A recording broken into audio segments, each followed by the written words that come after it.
యేసు ప్రభువు వారు ఈ భూమి మీదకి వచ్చారు. మనం చదవబడిన లేఖనం అది అపోస్తుల కార్యం 4వ అధ్యాయం 12వ వచనంలో ఏమని చదివాడు? మనం మరి ఎవరి వల్లనూ రక్షణ కలగదు ఒక్క నామం. ఆ నామం ఎక్కడ పెట్టారు? పేరు.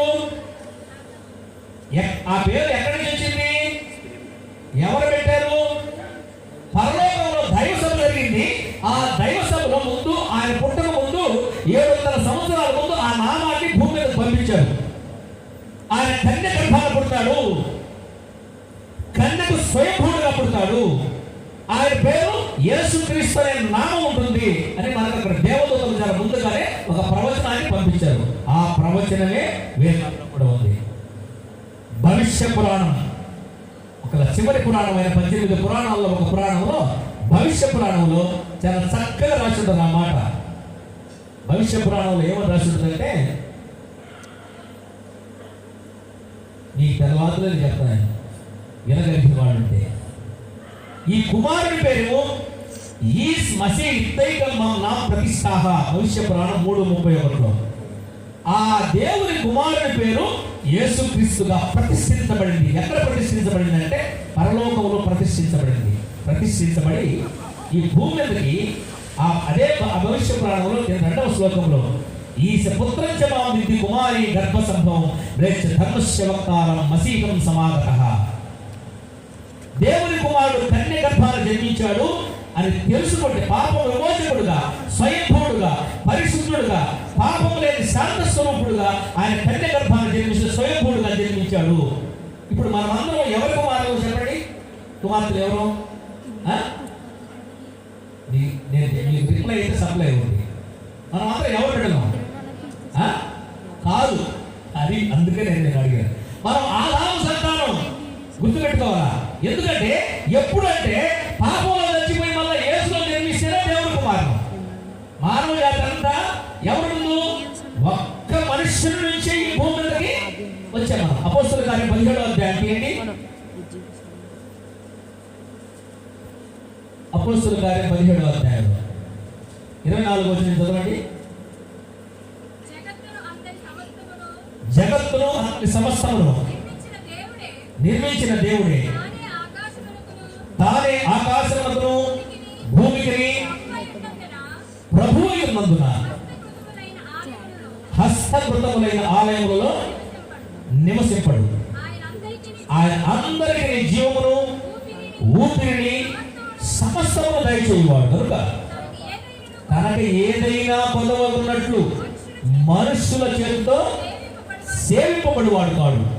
మరియు యావత్ భూమి మీద కాపురముండుటకు ఆయన ఒకరి నుండి ప్రతి జాతి మనుషులను సృష్టించి వారు ఒకవేళ దేవుని తడువులాడి కనుగొందులేకపోయి తన్ను వెదుగు నిమిత్తము నిర్ణయ కాలమున వారి నివాస స్థలం యొక్క పొలిమేరలను ఏర్పరచెను.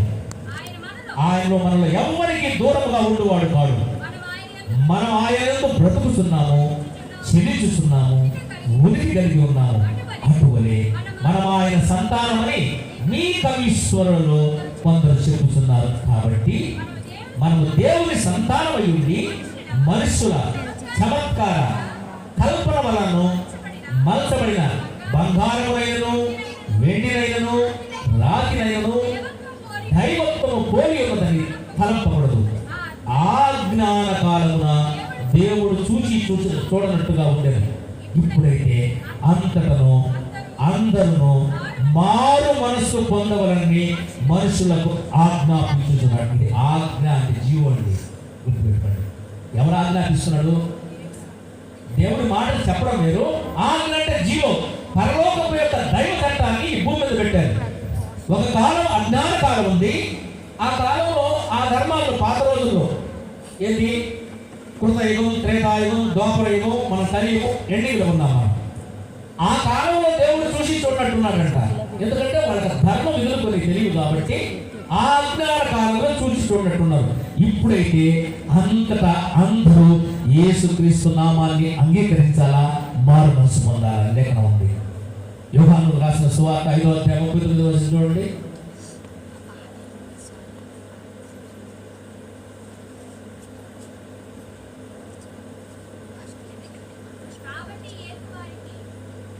39 లేఖనములందు మీకు నిత్య జీవము కలదని తలంచుచు వాటిని పరిశోధించుతున్నారు, అవే నన్ను గురించి సాక్ష్యం ఇస్తున్నవి.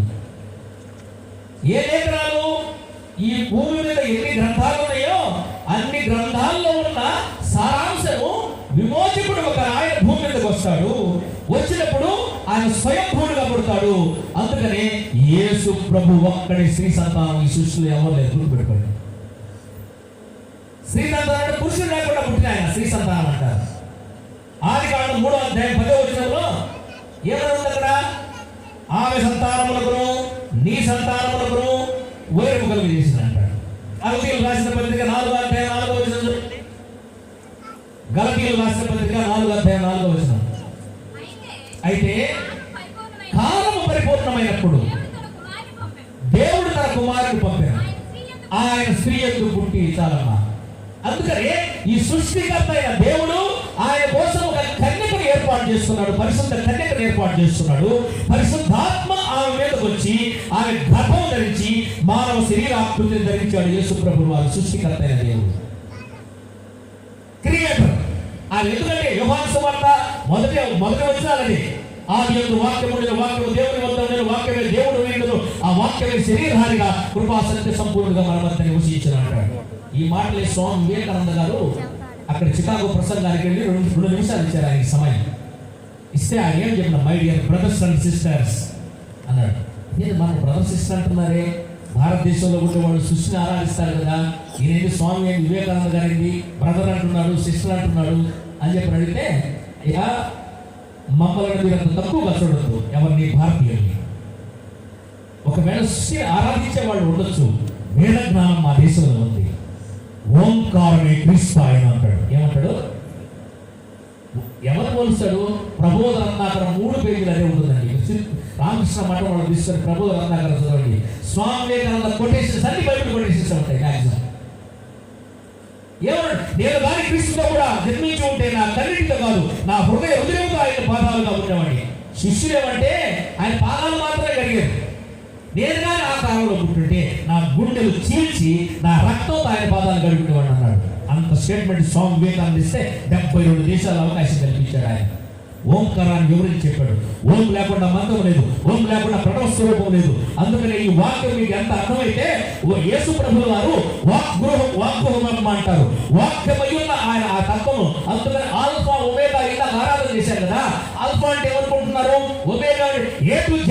ప్రపంచంలో 1 నుండి ఎన్ని సంఖ్యలు ఉన్నాయో ఆ నుంచి అమ్మ మనకి ఎన్ని లెటర్స్ అయితే మనకుండో అసలు ఎన్ని అయితే ఉన్నాయో వాటి యొక్క పారార్థిక క్రీస్తే లేఖనం తెలియజేస్తుంది. ఆయన్ని ఆల్ఫా ఒమేగా అంటారు. ఈ రోజున కరెన్సీ చలామణిలో ఉందన్నా, ఈ రోజున లిటరేచర్ ఉందన్నా, దానికి సంబంధించిన alpha omega A to Z అన్ని పదాలకి అర్థాన్ని ఇచ్చే పరమాత్మ స్వరూపుడు అంట. అందుకని ఆయన వాక్ స్వరూపి అన్నాడు. ఆ వాక్ స్వరూపుని దాన్ని యోహాను గారు ఆయన పరిచయం చేస్తాడు. యోహాను గారు పరిచయం చేస్తూ, అందుకని యేసు ప్రభువు వారు ఎందుకు వచ్చాడు? మత్తయి సువార్త 1వ అధ్యాయం 21వ వచనం చూడండి. ఎందుకు వచ్చాడని ఆయన ఏం చెప్తున్నారు? దేవుడు ఏమని చెప్తున్నారు? ఆమె యొక్క కుమారుని కొను తన ప్రజలను వారి పాపాల నుంచి విడిపించడానికి వచ్చాడు. ఆయన పేరు దేవదూతల చేత పలకబడిన మాటది. పరలోకంలో 700 సంవత్సరాల ముందు పేరు పెట్టారు, పుట్టే ముందు వచ్చి పేరు పెట్టారు. ఆయనకి బిడ్డ పుట్టాడు, ఆయన పేరు ఇది అంటాడు. ఆ పుట్టే బిడ్డకి పేరు ఇంకా ఎక్స్ట్రాడనరీగా చెప్పింది వేదంలో చాలా క్లియర్గా చెప్పిన మాట. మీకు ఎందుకు చెప్తున్నా అంటే యేసు ప్రభువు దేవుడా కాదా అనే మాటకి మనం చూస్తున్న మాట ఋగ్వేదంలోని మాటలు నేను ఎదురుస్తాను.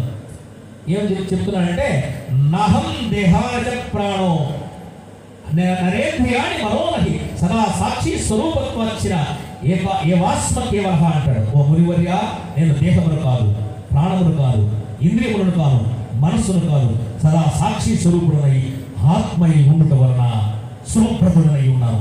అంటే పాపం లేకుండా ఉండేదానికి, పాపం అంటకుండా ఉండేదానికి నేను ఆత్మస్వరూపుడనై ఉన్నా. యేసు ప్రభువు వారు ఎవరు? ఆత్మస్వరూపుడు. ఎక్కడున్నాడు ఆయన? మీకు మరలా చెప్తాను నేను.